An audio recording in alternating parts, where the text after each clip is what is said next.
அது உங்களுக்கே சொந்தம் இல்லை, எதுக்கேப்பா வீடு வைக்கிறாரு? நான் கட்டி தரேன் உங்களுக்கு. உங்க பர்த்டே தான் வீடு தரணும் ஆசை. திறந்துடும் பட்டாவை தான் மாத்திரம். ஓகே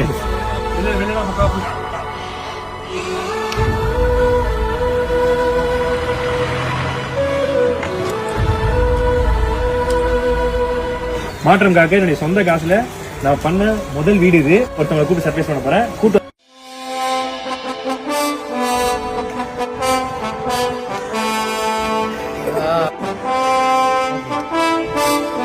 அதுவும் அண்ணன் சொந்த செலவுல வந்து மாற்றத்துக்காக கோடிக்கணக்கில் செலவு பண்ணி நிறைய டிராக்டர் எல்லாம் கொடுத்துட்டு இருக்காங்க. அதே மாதிரி நானும் அண்ணன் டிஸ்டர்ப் பண்ணக்கூடாதுன்னு சொல்லிட்டு மாற்றத்துக்காக என்னுடைய சொந்த செலவுல தாத்தா வீடு கட்டிட்டேன். வீடா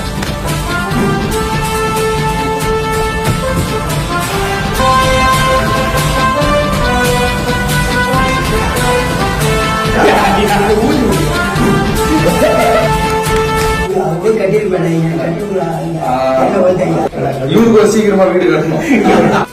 நிம்மதியா சூப்பர்.